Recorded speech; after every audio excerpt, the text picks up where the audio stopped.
Nous sommes parachat Bo, donc Shabbat particulier, puisqu'en même temps, il a en même temps une supériorité, ce Shabbat, c'est qu'il est aussi le Shabbat Yud Shvat, donc le jour de la Iloula du rabbi précédent et de la prise de leadership du rabbi actuel. Donc, en l'année 1950, le rabbi précédent a quitté ce monde et un an plus tard, le rabbi actuel a pris la Nissiout en 1951.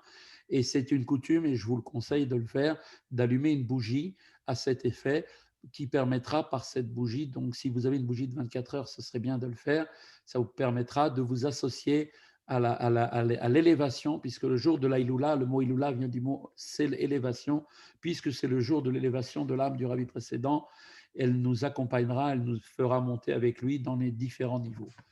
Alors, nous sommes la paracha Bo, et là, on va lire on va étudier en fait une sikha du rabbi qui a été dite en fait sur cette paracha, un large butin, faisant référence à la plaie de l'obscurité qu'Akadosh Baruch Hu envoya aux Égyptiens.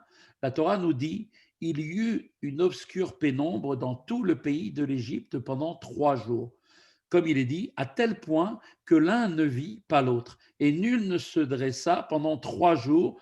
Celui qui était debout ne pouvait pas s'asseoir, celui qui était assis ne pouvait plus se relever, tellement les ténèbres étaient tellement épaisses que c'était comme en fait comme une matière qui empêchait, comme la personne se trouvait complètement, donc totalement, donc empêchée de tout mouvement. Mais comme il est dit, à cet effet, tous les enfants d'Israël avaient la lumière en leur implantation.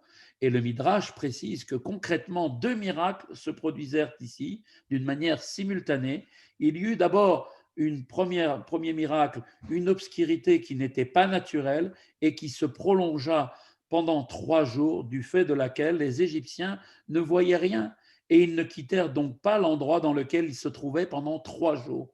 Mais d'autre part, il y eut aussi un deuxième miracle, il y eut aussi cette lumière surnaturelle qui éclairait au contraire les Bnei Israël qui pouvaient aller venir comme bon leur semblait. Par l'intermédiaire de ce miracle qui apporta donc la lumière, eh bien seulement aux enfants d'Israël, Akadosh Baruch Hu accomplit sa promesse qu'il avait faite à notre père Abraham Avinu, donc lors de l'alliance entre les parts du bélier.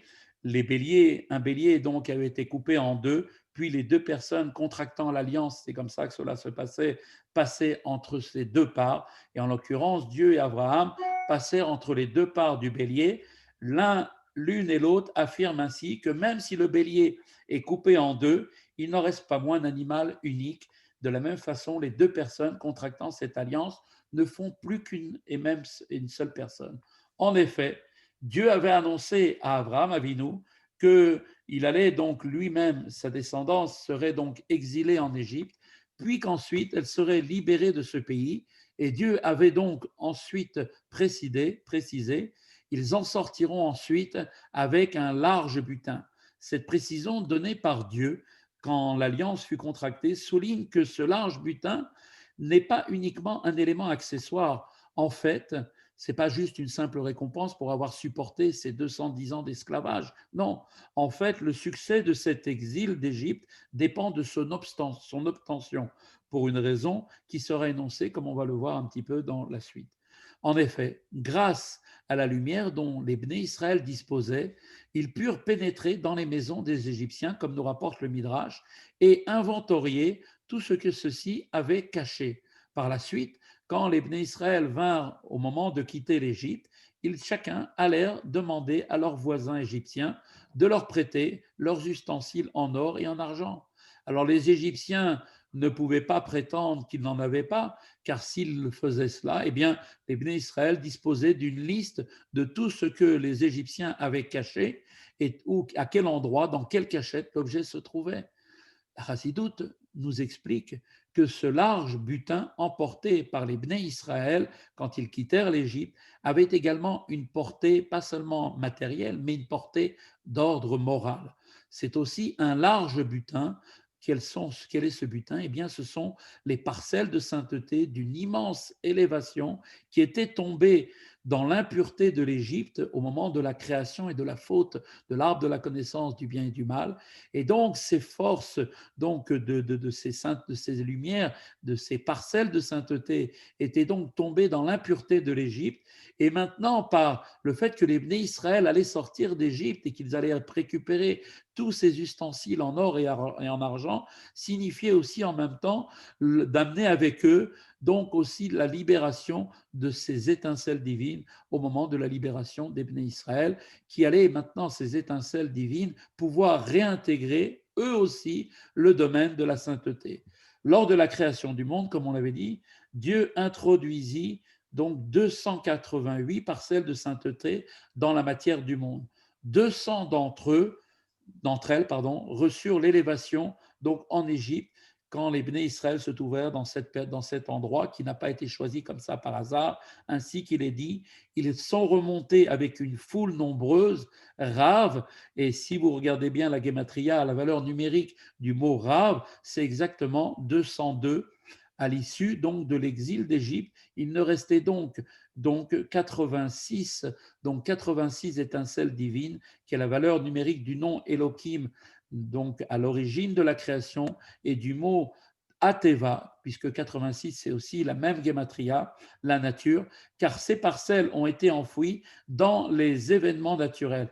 Et si les Bnei Israël n'avaient pas quitté l'Égypte avec les ustensiles des Égyptiens en or et en argent, qui contenaient ces 202 parcelles de divinité, leur exil n'aurait pas atteint son but.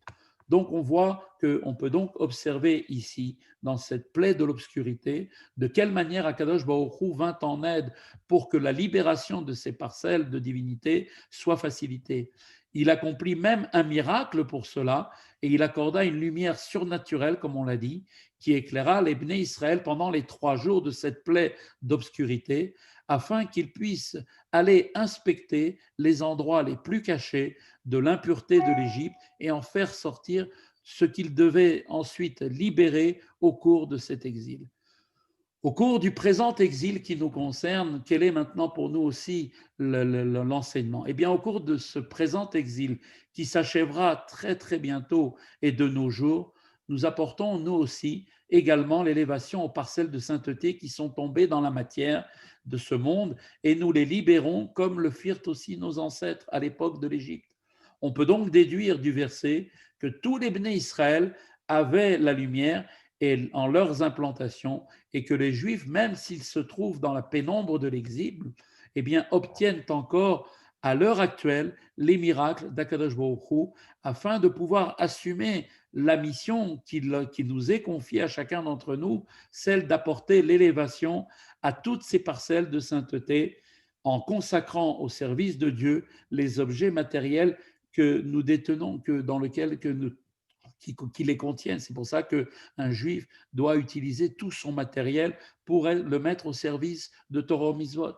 Le prophète Ishaïa fait également l'allusion à tout cela, puis lui qui nous parle de la prophétie des temps messianiques. Il dit, car voici que l'obscurité recouvre la terre et la brume les nations, mais toi, tu es éclairé, Israël, par l'Éternel. Il souligne ainsi que même dans une période d'obscurité, de brume, pendant les jours de l'exil, qui sont les derniers jours de l'exil, où le noir, l'obscurité est la plus profonde, comme on peut le constater à notre époque, le peuple d'Israël, malgré tout, dispose d'une lumière particulière qui lui est directement accordée par Akadosh Baruch Hu, comme ce fut le cas pendant l'exil de l'Égypte, et à plus forte raison pour nous qui vivons cet exil. Lorsque tous les enfants d'Israël avaient la lumière en leurs implantations, et cette lumière est aussi celle de la divine providence qui conduit un juif dans l'endroit dans lequel il se trouve et là où il habite, et là où il se trouve, d'être en contact avec des objets matériels qui contiennent toutes les parcelles de sainteté dont l'élévation lui sont confiées. Et donc, grâce à cette lumière qui accompagne chaque juif obtient la force de se préparer à accueillir notre juste Mashiach lorsque la matière du monde aura été entièrement transformée et que toutes les parcelles de la sainteté en auraient été effectivement libérées. très bientôt de nos jours dans la joie et dans l'enthousiasme. Et comme le disait le rabbi précédent, dont c'est la Iloula ce Shabbat, c'est qu'aujourd'hui, toutes les étincelles divines ont été complètement remontées à leur source, elles ont été sorties de la matière de ce monde, et que la seule et unique raison pour laquelle Mashiach ne s'est pas encore révélé aujourd'hui, c'est uniquement par une pure bonté de Dieu pour laisser le temps à chacun d'entre nous de pouvoir monter dans le train de la délivrance et de ne pas rester sur le quai et d'attendre tout simplement que les choses se passent. On nous demande d'agir. C'est ça le message du rabbi précédent et celui du rabbi actuel, qui est que chaque juif est comme un phare dans ce monde pour allumer la lumière partout où il est et d'apporter dans ce monde la libération donc de cette matière et faire de ce monde une demeure pour Dieu ici-bas très rapidement. Cela va se passer et on va le voir de nos yeux. Shabbat shalom à tous.